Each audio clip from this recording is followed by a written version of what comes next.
Frères et sœurs en Christ, nous sommes invités à méditer sur les textes que l'Église, notre mère, nous propose en ce deuxième dimanche du temps ordinaire C. Le texte de la première lecture tiré du livre du prophète Isaïe nous transporte au cœur de la promesse divine faite à Sion, à Jérusalem et par extension à nous tous. Ces paroles retentissent comme une déclaration d'amour et d'engagement inébranlable de la part de Dieu envers son peuple. Elles nous rappellent que, même dans les moments de preuve et d'obscurité, la lumière de la justice et de la gloire de Dieu ne cesse jamais de briller. Le prophète nous interpelle par un cri de passion en affirmant ceci. « Pour la cause de Sion, je ne me tairai pas. Et pour Jérusalem, je n'aurai de cesse que sa justice ne paraisse dans la clarté et son salut comme une torche qui brûle. » Il ne s'agit pas seulement d'un appel à la prière ou à la méditation, mais d'une invitation à agir pour la justice. La justice de Dieu est souvent liée à la restauration, à la réconciliation et à la guérison.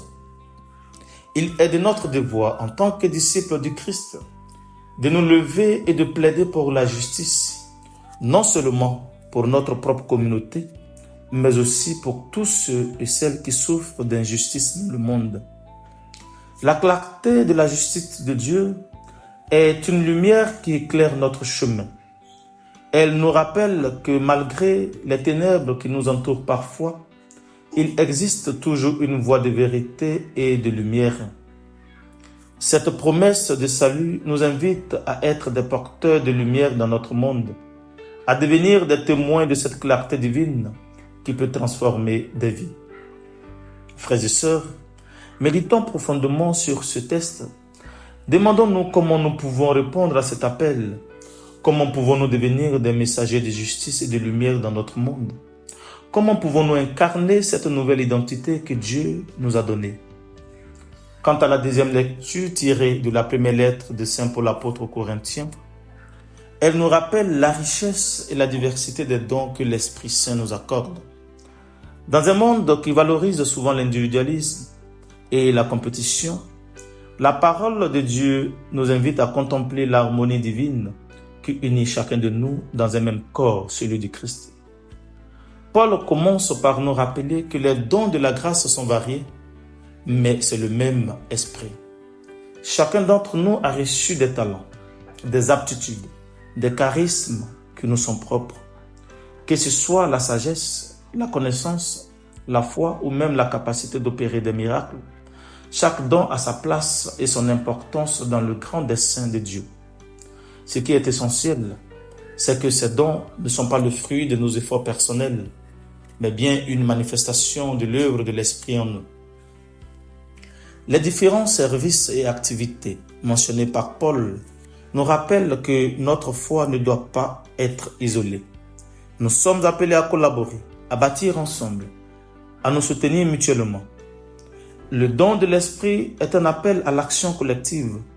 Il nous pousse à sortir de notre zone de confort, à écouter les besoins des autres et à offrir nos talents au service du royaume de Dieu. Enfin, Paul nous dit que à chacun est donnée la manifestation de l'Esprit en vue du bien.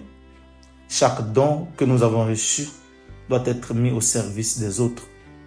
Cela nous invite à réfléchir à la manière dont nous utilisons nos talents. Le don de guérison, par exemple, ne concerne pas seulement la santé physique, mais aussi la guérison des cœurs blessés, des âmes en détresse. Les langues mystérieuses peuvent être un moyen de communiquer une vérité profonde à ceux et celles qui nous entourent. Dans l'Évangile selon Saint Jean, le récit du mariage de Cana nous présente un moment où le divin se manifeste dans le quotidien des hommes. Et c'est une magnifique occasion pour nous de réfléchir à la nature de Jésus et à la manière dont il agit dans nos vies. Ce récit, riche en symbolisme, est bien plus qu'un simple miracle. C'est un véritable enseignement sur l'amour, la foi et la transformation. Nous sommes invités à entrer dans l'atmosphère de cette célébration. Cana de Galilée Un petit village se transforme en scène d'un miracle. Un mariage, symbole d'union, de joie et de célébration, devient le cadre où se révèle la puissance de Jésus. La présence de sa mère, Marie, est significative. Elle incarne la foi, l'intuition et la sollicitude. Cependant, la fête est menacée par un manque. Ils n'ont pas de vin. Ce détail, bien que simple, est révélateur. Il symbolise nos propres manques et nos insuffisances. Dans notre vie, nous faisons souvent face à des moments où nous nous sentons à court, que ce soit de ressources, de joie ou d'amour. Ce manque peut être source d'angoisse, mais c'est également l'occasion pour Dieu d'agir. Lorsque Marie informe Jésus de cette absence de vin, sa réponse peut sembler brusque. « Femme, que me veux-tu?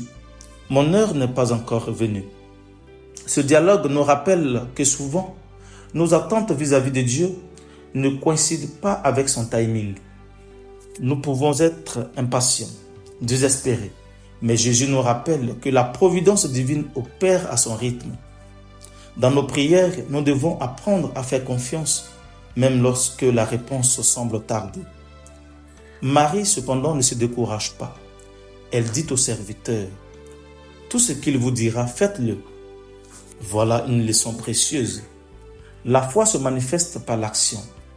Lorsque nous sommes confrontés à nos manques, la première question à se poser n'est pas pourquoi, mais que dois-je faire?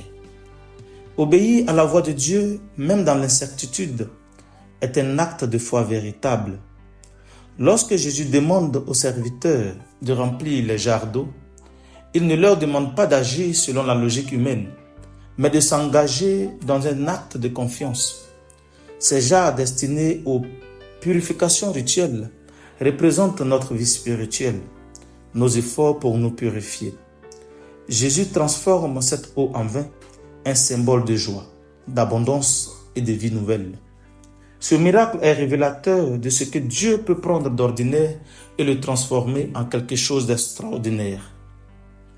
Le maître du repas s'émerveille de la qualité du vin qui a été servi en dernier. De même, Dieu nous réserve souvent le meilleur pour la fin. Dans nos épreuves, nos souffrances, il est facile de se sentir abattu. Pourtant, il nous a promis que les temps difficiles ne sont pas la fin de notre histoire. Au contraire, le meilleur reste à venir si nous avons la foi et la patience de l'attendre. Ce récit de Cana n'est pas seulement une histoire de miracle, mais un appel à la foi, à la confiance et à l'obéissance.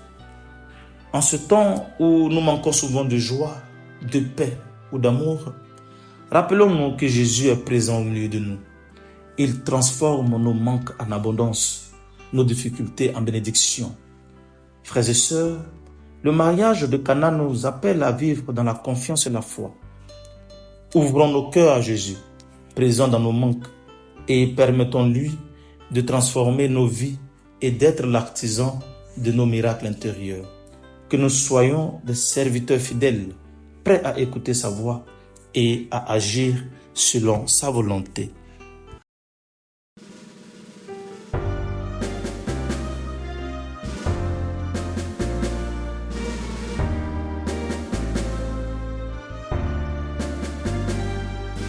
Allez partout.